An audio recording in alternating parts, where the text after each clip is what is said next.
Hello everyone, my name is Tammy Shimp. I'm Vice President for Community Relations here at the Nature Place and Berks Nature. The Nature Place is our environmental education center. We will open to the public again this fall, and it serves as headquarters for Berks Nature. Berks Nature is a nonprofit organization. We are dedicated to connecting people to nature in Berks County and to protecting nature. So we protect trails and land and wetlands, and we improve streams and do all those good things to protect nature while also offering programs to help connect you to nature. Today, we'd like to share a little bit about our headquarters and the Nature Place, which we hope you'll come visit, because we are a demonstration site and a green sustainable building. So the Nature Place is a LEED certified gold building, which is basically a stamp of approval from the United States Green Building Council saying that our building uses less energy, uses less water, and we've taken the environment into consideration with all aspects of design. One of our big features is the siding that is wrapped around the outside of the Nature Place on the second floor. This is made out of hemlock and or cypress wood, and it is reclaimed from mushroom houses nearby in Chester County. It's a great story because we saved all of this wood from going to the landfill.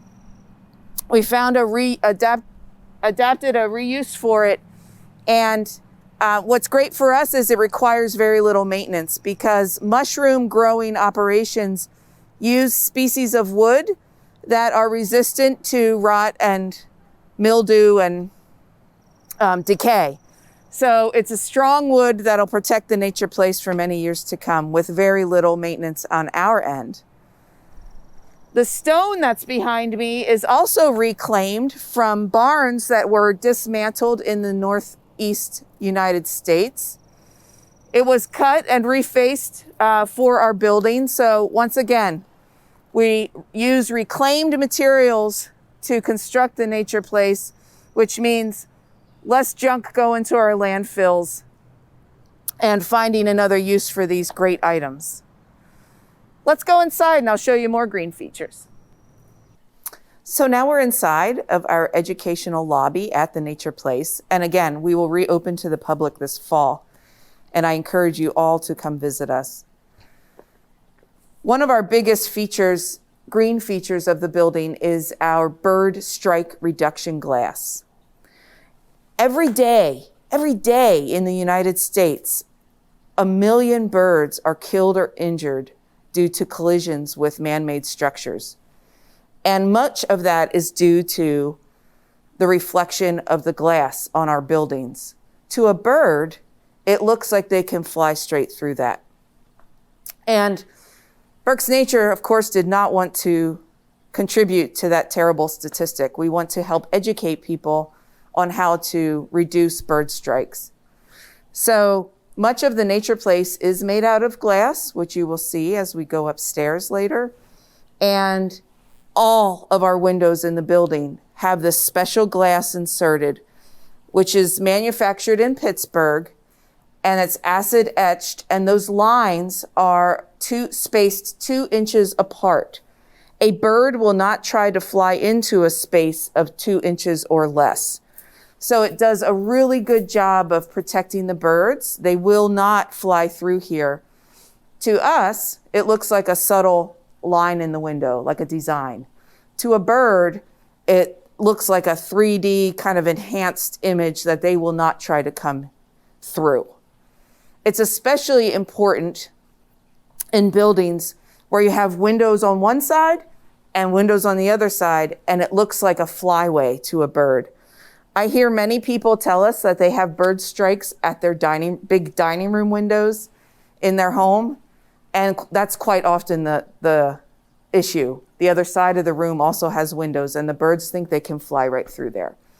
So, do we expect everyone to go out and purchase bird strike reduction glass? No. But we would hope that new construction takes it into consideration. And as a homeowner, there are simple, less expensive things you can do, like hanging yarn outside your windows or purchasing deflectors that you can put on your window to help reduce bird strikes. We love pollinators here at the Nature Place. And you'll see in a few minutes, we'll show you our Pollinator Meadow site. We encourage homeowners to plant native species of wildflowers and trees and shrubs that wildlife and birds love. And all of our pollinators, butterflies, bees, all kinds of insects. So here in our lobby, we have a honeybee hive that you can see when you come to visit the Nature Place. Right now, the bees are sleeping, so we keep this cover on it during the day when we're not busy with visitors, but we'll give you a sneak peek. Our beekeeper estimated that when it's full, as it is now, there are at least 60,000 honeybees in this hive. You may be asking, how can you keep these bees inside all the time? Well, down here at the bottom of the hive, there's a hole, which is probably difficult for you to see, but it goes down through our wall of the Nature Place with PVC piping right outside. So all of these bees can come and go as they please. They're not trapped in here at the Nature Place. This is called an observation hive. So they treat it the same way they would treat a wild hive out in a tree in the forest. But we're able to learn from them and watch them, and we do spoil them quite a lot. So the purpose of this demonstration here is to help people understand that bees are our friends. Honeybees don't care about humans. They're just out there trying to collect pollen and be good pollinators. And unfortunately, their population is on the decline in the United States due to chemical use, pesticides, and lack of habitat. So our purpose here is to educate you on things we can do to help our pollinators so they are not on a decline anymore. And again, an easy thing for you to do, two easy things, is not use pesticides and harmful chemicals on your lawn and garden that would kill pollinators like the honeybee. And two, plant native wildflowers and things that bees thrive on and need to produce.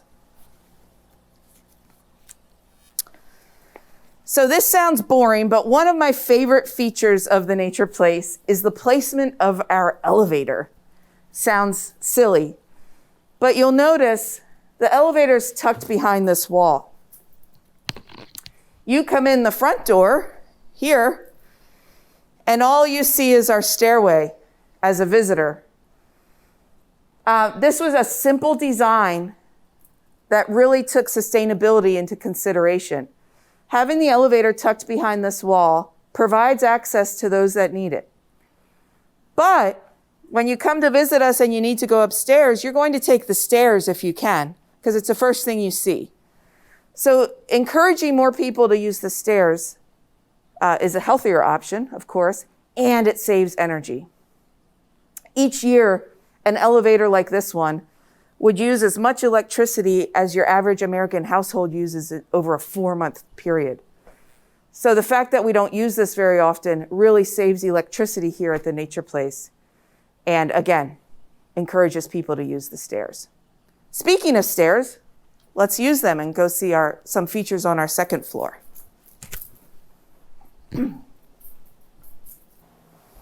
We talked about reclaimed materials when we were outside of the Nature Place. Our stairs in here are also made out of reclaimed wood. This is reclaimed from an industrial site at the turn of the century. So a different story than the mushroom planks, but still important to use reclaimed materials. We're also really proud about our carpet. Again, simple things that you typically don't think about when you visit a building. This carpet is made out of 52% recycled content, which is cool. More importantly, it comes in these individual tiles. So should we stain one or two tiles, we simply have to just replace those tiles instead of replacing this whole second floor of carpet. Each year in the United States, 5 billion tons of carpet are put into our landfills. So here we intend to keep this forever and can replace tiles as needed. Less junk in the landfill, better for the environment.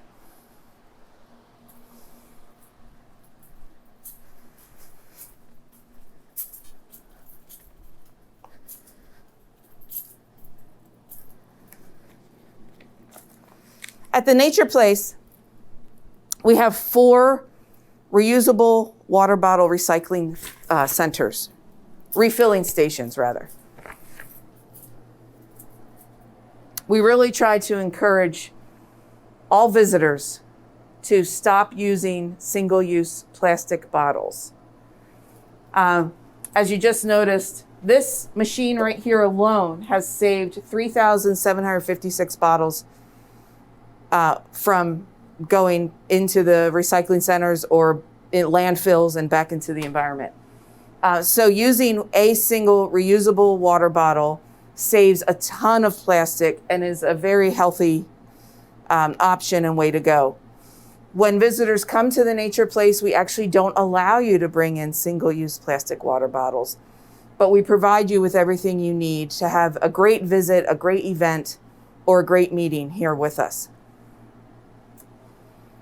It sounds like a very simple concept to everyone listening, probably. Stop using single-use plastic water bottles. But it's a habit that many of us are into, and it's a hard habit to break. So we provide you with the resources to consider that, and it's one action you can go home and implement in your own household that does not require very much money or attention. So of course you've all heard about recycling. And I would hope most of you do practice recycling at home or at school or at work. Here at the Nature Place, we just like to demonstrate how important it is to have it easy for your users to recycle. Providing that education and ease of use makes it much more likely to become a routine habit in your home. So those of us that work here at the Nature Place, we need direction too. We need reminders too. So here in our little kitchenette, we have what we consider garbage. It can't be recycled. Recyclables and paper recycling. And we all follow the rules and it gets exported out of the building into the right places to be properly recycled. We also practice food composting. So if we have our apple core left over from our lunch, we have worm composters downstairs in bins, so we can feed the worms our apple rather than putting it in the landfill. The worms then produce what we like to call as gardeners liquid gold. So all of the liquid that runs down into the bottom of their home, of their barrel, we can collect and use to water our gardens here at the Nature Place. So recycle as much as possible, but most importantly, use this tip to make it easy for your household members to recycle. The lighting system at the Nature Place was developed to be rather smart to help us save energy. So you've probably been to places or have it yourself where you walk into a room and the lights turn on automatically and you leave, and after a few minutes they'll shut off by themselves. That is built into to our lighting system here at the Nature Place. But it gets even better than that. There's sensors in our ceilings, so it can tell how sunny or not it is outside, and the lights will adjust accordingly. So today it's a cloudy day, so you do see our lights on, but barely, because it still is pretty bright in here. And that's another green feature of the Nature Place. The positioning of the building allows for as much natural light to enter the building as possible. And that saves our organization an estimated 30 to 60% in energy costs every year, lighting and cooling.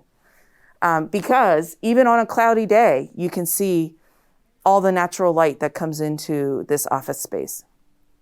So again, using what's out there, using the natural light is very important. When we do need the lights, they're here, but there's very few times, unless we're all here in the evening, where these lights are on full strength. Since we're upstairs, I thought this would be a better view for you to see our pollinator meadow. I encourage you to come back and visit it during the growing season. It's gorgeous, but right here, you're looking at our rain garden, which is to the left of your screen, captures all of the rainwater from the nature place and our surrounding footprint here in Angelica Park. And then as you go to the right of the screen, up the hill, it turns into a pollinator meadow, and it's loaded with native wildflowers for our bees, butterflies, and other pollinators in the region. This is very important. Rain gardens are important because it captures the water and allows it to filter back into the ground to recharge our groundwater. We don't want runoff into the stream or downstream into the river or anything. We want to recharge our groundwater. So collecting the water and allowing it to naturally filter back into the ground is a win-win for everyone.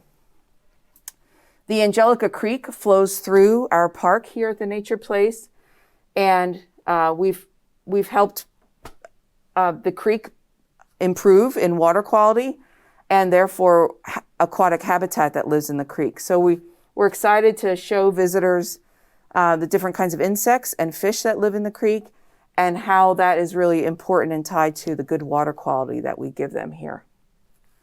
So we're back outside again, and we're going to close the video with showing you a few features out here. Remember, I said earlier, everything was designed here to serve as demonstration. So we want you to come visit the Nature Place, whether it's inside or out, and learn something new, learn something that you can implement at home or at work or at school to benefit the environment. One of the features that we'd like to talk about is impervious pavement, which is the darker color here, versus pervious pavement. So impervious pavement is traditional. It's what our roads and most parking lots and sidewalks and everything is made out of. Impervious pavement. Impervious means water will not penetrate through it, but runs off of it. And when you think about a really big parking lot, all that water is running off into the nearest stream, and it's not filtering back into the ground like we just talked about when we saw our rain garden. We want the water to filter back into the ground and stay put as much as possible. So I'm going to show you how this works with the impervious pavement. It's just a picture of normal water, but you can see that's not going anywhere except running off, and the little sun that we have today will probably soak that up in a few hours. But it's certainly not filtering back into the pavement or macadam. This is our demonstration pervious pavement here. And with the same pitcher water, you'll see that the water is going to soak right into that concrete there and not run off. So picture a really big rainstorm, and all that volume of storm water hitting this pavement is not running away and harming our nearest streams. It's staying here. It's going back into the ground where it belongs. Again, do we expect everybody to go home and replace their driveways and parking lots with this? Not necessarily. We'd hope you consider it in new construction projects or renovations.